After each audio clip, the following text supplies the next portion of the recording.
j'espère que vous allez bien. Aujourd'hui, je voulais faire une petite capsule pour aborder la thématique de la vie intra-utérine et de l'importance réelle d'aller revisiter tout, tout ce qui s'est passé durant cette vie intra-utérine et pouvoir le traiter. Alors vous allez me dire, oui, mais c'est que 9 mois, c'était dans le ventre de la maman, tout devait bien se passer. Et puis, on a la conscience que au niveau du fœtus, sa conscience apparaît, je ne sais pas à combien de mois. J'ai envie de vous dire, non, c'est pas tout à fait ça. Quand on revisite la vie intra-utérine, du moins comment je le fais, on revisite, mais déjà la première impulsion qui va permettre aux spermatozoïdes et à l'ovule de se rencontrer, et ça va créer un corps physique, mais il y a votre conscience ou votre âme qui accompagne cette dynamique-là aussi, parce que ça va être son futur véhicule pour s'incarner ici sur Terre. Donc, il y a déjà rien que ça, il y a énormément de choses à observer. Qu'est-ce qui s'est passé dans l'astral par rapport à vos parents, par rapport à vous? Est-ce que vous étiez seul? Est-ce que vous n'étiez pas seul? Et après, durant tous les 9 mois, qu'est-ce qui s'est passé?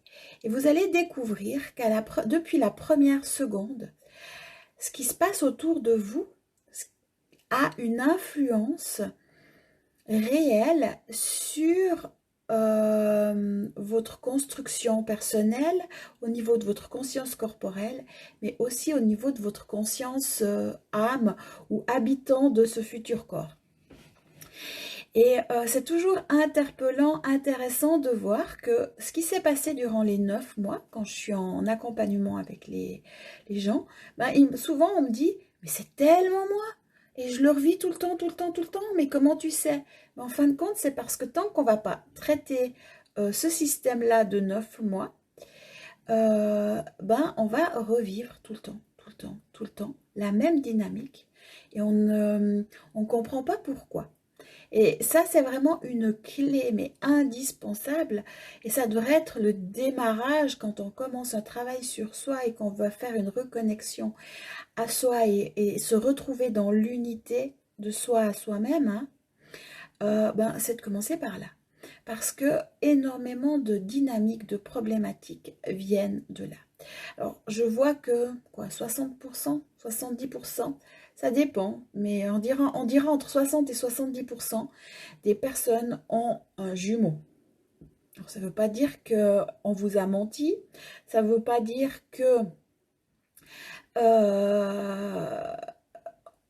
les médecins n'ont pas donné l'information à votre maman ou à vos parents, simplement que ça peut être un accompagnement, ça a été 3 jours, après c'est parti dans les toilettes au niveau de la conception corporelle et l'âme est repartie, mais c'est des contrats d'incarnation, enfin, c'est toute une dynamique et c'est souvent, derrière il y a un contrat d'incarnation, il y a souvent un but, mais rien que ça crée des blessures au niveau de l'humain, au niveau comportement, qui sont énormes, parce qu'il y a la culpabilité, il y a l'autosabotage qui vient souvent avec ça, il y a un sentiment de vide et de manque qui est juste gigantesque, énorme. Il peut y avoir des problèmes d'incarnation, c'est-à-dire qu'on refuse l'incarnation parce qu'on se croit coupable parce que l'autre ou les autres sont partis. Et ça génère des blessures énormes.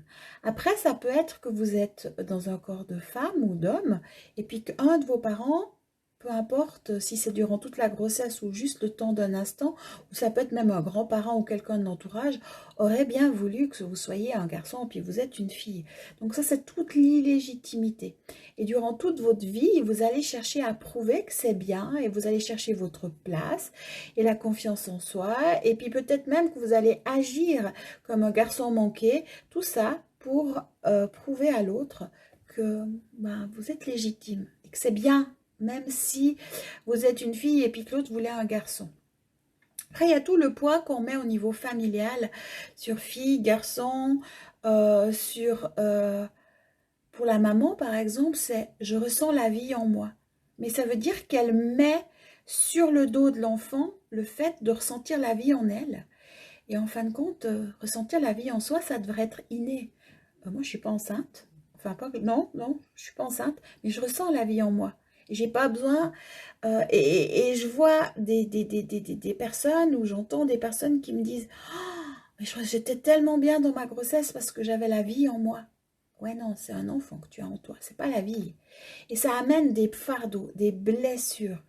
Et je vous parle pas quand on est d'un inceste, d'un mensonge, d'un viol, ou qu'on n'est pas désiré, sous l'emprise de l'alcool ou d'une drogue. Ça crée plein de problématiques.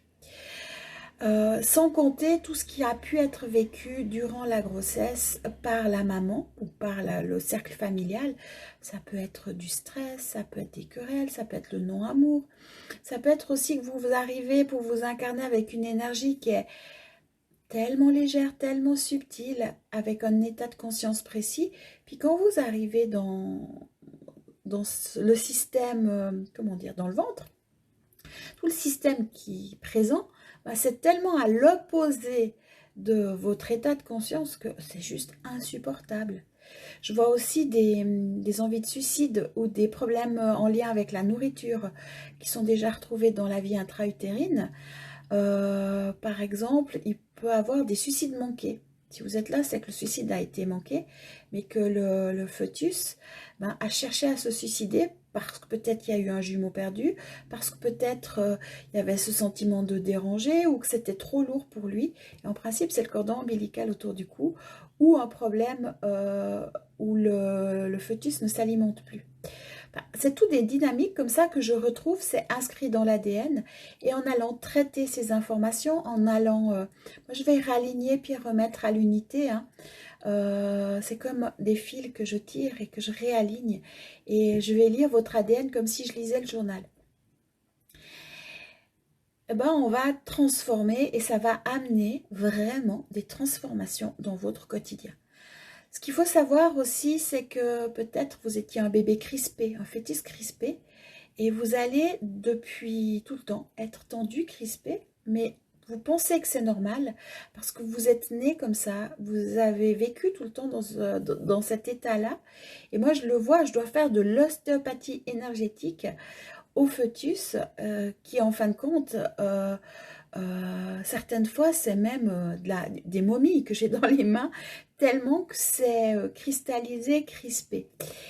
Et c'est important de tout revoir, de tout traiter, parce que ça va vous permettre de sortir de vos propres enfermements.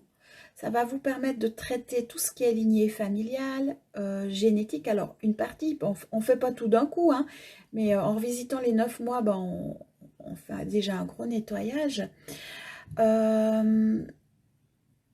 Et l'aspect émotionnel aussi, ou peut-être que si vous avez des parents ou une maman qui est inquiète, stressée, peur de perdre un enfant, peur de ne pas être à la hauteur, ben, tout ça, ça vous est transmis et vous vivez dans la peur.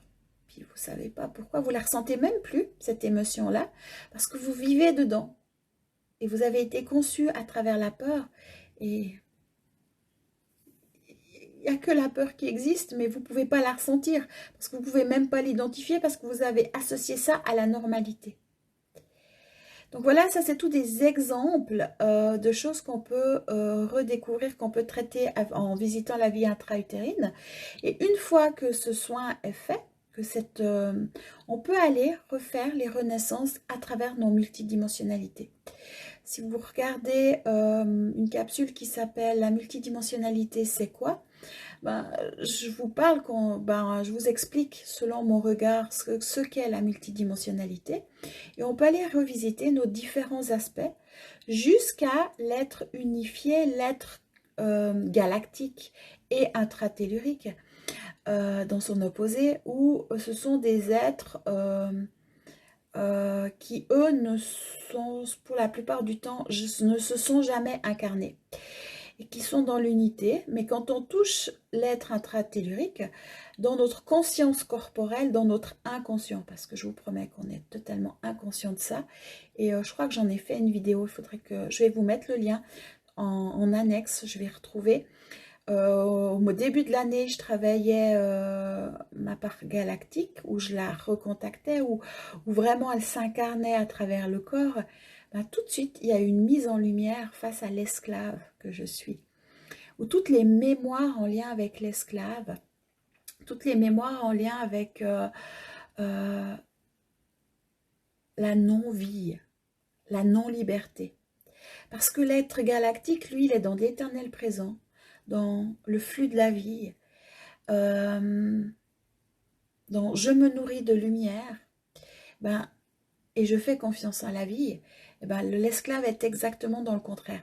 Et on a besoin après d'aller revisiter toutes ces parties-là pour être totalement libre, pour s'affranchir de cette expérience de dualité, pour vivre, oui, dans un monde de dualité, parce que c'est les lois qui existent sur cette planète ici, mais tout ça en étant dans l'unité intérieure.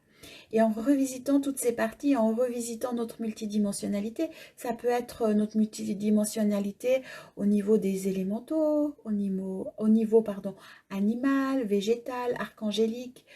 Je sais que j'ai découvert pas mal de problématiques liées à la nourriture avec un lien avec les ogres. Alors ça peut toujours surprendre hein, quand je dis ça. Alors c'est plus facile de parler des fées et puis des elfes. Quoique les elfes, ça peut être, suivant les blessures, on peut être dans une esclave sexuelle.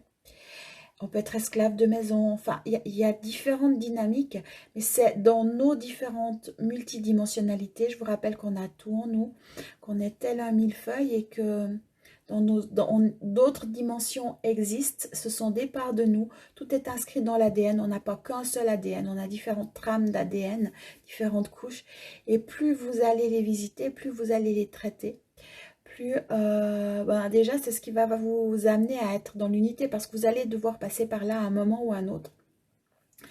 Donc si vous avez cet appel de l'unité, pensez vraiment à continuer les étapes parce que c'est indispensable. Ça veut dire que vous allez vous réimbriquer, vous réaligner dans l'unité. C'est-à-dire que vous avez la couche humaine, mais après on va aller peut-être, allez, on va parler des elfes, la couche elfique, la couche des licornes. Et je voyais dernièrement avec une cliente qui, dans d'autres vies, a beaucoup été, a joué vraiment le jeu de la vilaine sorcière qui tue les licornes ou qui essaye d'avoir le pouvoir de la licorne en volant les cornes, en mangeant leur chair.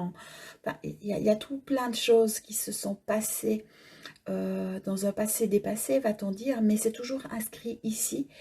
Et elle a tellement anéanti les licornes pour pouvoir avoir du pouvoir et de la force que dans sa multidimensionnalité, la seule personne à qui elle faisait du mal, c'était à elle et à sa propre part licorne intérieure.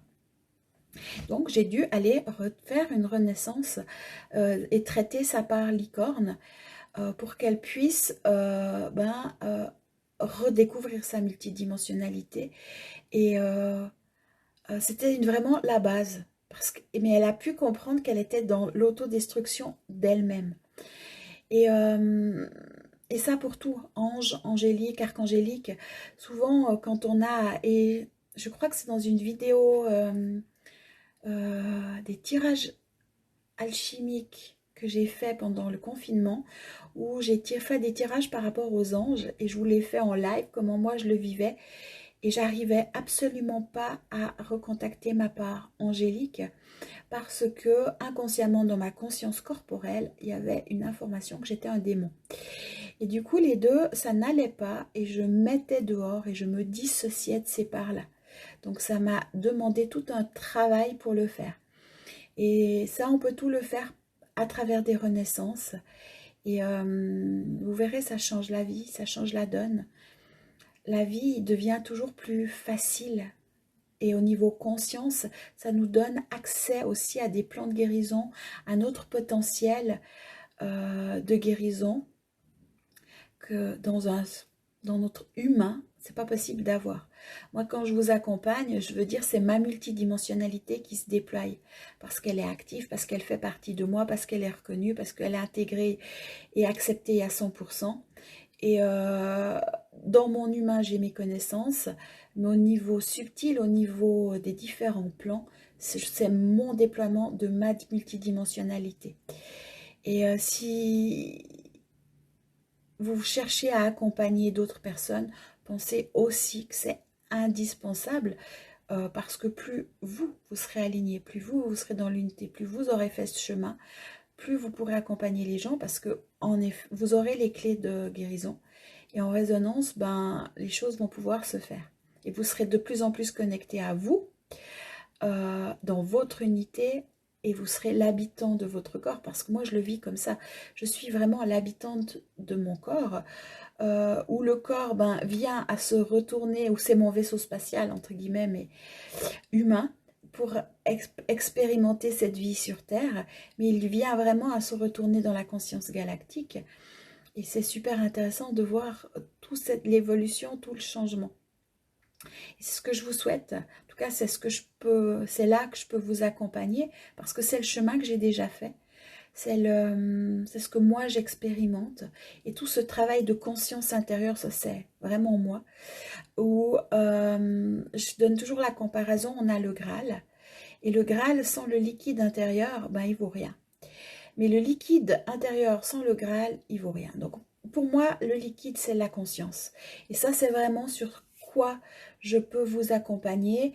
Pas uniquement en allant chercher que la lumière, non, non, non, non. On va justement aller voir là où ça fait mal, là où c'est blessé, pour permettre à ces parties-là de se retourner dans nos parties d'unité ou nos parties sacrées. Parce que si on prend le féminin, masculin, sacré, ils existent déjà, eux ils ne sont pas touchés, eux ils vont bien. Simplement on en est dissocié parce qu'on a des parts blessées et on a à les recontacter. Alors des fois ça fait très mal, surtout le féminin, masculin, quand on travaille là-dessus, ça fait extrêmement mal. Parce que on est mis face à nous-mêmes, face à des réalités que souvent on accuse l'autre, ou on se dit oh, j'ai bridé mon masculin et c'est pour ça que je vis telle ou telle situation. Et on invite ces parts à se retourner dans notre part sacrée. Et ça permet justement un équilibre intérieur et de vivre, et ça je pense aux flammes jumelles, de vivre ce couple à l'intérieur de nous et non à l'extérieur, parce que l'extérieur c'est une illusion. Vous avez à le manifester dedans, dans votre féminin, dans votre masculin. Et je vois trop de personnes qui ok, je suis dans une cour de femme alors je travaille mon féminin, et qu'ils attendent l'autre, c'est-à-dire qui représente le masculin. Alors ça veut dire que si vous êtes dans cette dynamique-là, vous en êtes dissocié, vous avez mis dehors. Vous avez à le vivre, à le ressentir consciemment à l'intérieur de vous. Alors moi, c'est comme ça que je le fais, c'est comme ça que je le vis, et comme ça que je le partage, où mon aspect féminin, mon aspect masculin sont dans une danse alchimique, sont dans un déploiement des flammes à l'intérieur de moi, parce que c'est d'abord là que ça se vit, et on n'est pas des demi-personnes, on est des êtres complets. Et ça, c'est super important. Et c'est à travers des renaissances, à travers des différents accompagnements que je peux vous donner des clés. Ce sera à vous de passer les portes. Moi, je mets en lumière, j'ouvre la porte, je dis, regarde, il y a ça, ça, ça. Je vous redonne une information au niveau dynamique intérieur. Et j'enlève la croyance, par exemple, que le Graal, c'est uniquement le premier, deuxième chakra ou tout ce qui est sexuel.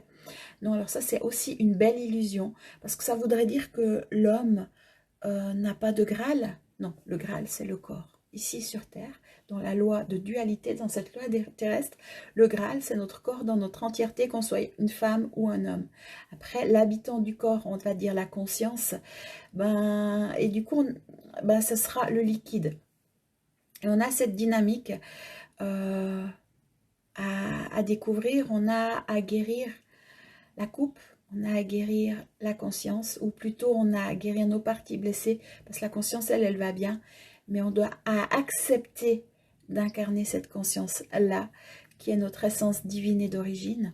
Et tout ça, c'est un chemin et un espace que vous allez trouver dedans. Donc voilà ce que je voulais partager avec vous, la vie intra-utérine, le féminin sacré, le masculin sacré et tous les aspects de nous-mêmes à redécouvrir. Et on peut le faire à travers entre autres. Parce que pour certaines dynamiques, ben, ce ne sera pas des renaissances, on doit aller voir plus précisément. Ou peut-être qu'il y a du nettoyage à faire ou à comprendre différentes dynamiques. Par exemple, ça peut être des sorts, ça peut être des enfermements de magie, ça peut être des entités. Mais s'il y a des entités, il y a des contrats. Et les contrats, c'est nous qui les faisons à la base des bases. Après, il faut aller dans les différentes couches. C'est tout le temps des plans de nous-mêmes qui souhaitaient, pardon, ça travaille, qui souhaitaient expérimenter certaines choses et qui ont créé des contrats. Alors après, au niveau humain, on se dit, non mais c'est pas possible. Mais non, on n'est pas la pauvre. On a retrouvé notre potentiel pour justement se libérer de tout ça et vivre notre multidimensionnalité, notre unité, pour une vie qui pétille. Voilà, je vous souhaite plein de belles choses. Prenez soin de vous. N'oubliez pas d'être heureux. Des fois, je dirais même, arrêtez de jouer à l'adulte. Allez dans votre heurosité. Parce que la vie peut être belle, simplement que sortez. Sortez de cet état. Si actuellement c'est difficile pour vous, je rencontre beaucoup de personnes qui vivent le chaos, beaucoup de séparations entre autres, dans le couple. Mais ok, c'est une information, vivez les émotions, mais ne donnez pas force à ça. Parce que vous pouvez en sortir et vous pouvez retrouver votre heurosité. Je vous fais des gros bisous et si vous avez besoin d'un accompagnement, n'hésitez pas, des questions, n'hésitez pas. Je vous rappelle le groupe Facebook Espace Thérapie où il y a plein de soins, d'ateliers gratuits dans le but de devenir autonome. La thérapie école où je vous apprends à prendre soin de vous, à aller dans vos multidimensionnalités, à vous guérir et non pas à vous soigner. Vraiment aller dans je me guéris avec joie et bonne humeur. Vous verrez, c'est facile. On sort de tous les concepts New Age pour vraiment devenir l'alchimiste ou le magicien de notre vie. C'est ce que je transmets à la thérapie école. Je vous fais des gros bisous et à tout bientôt.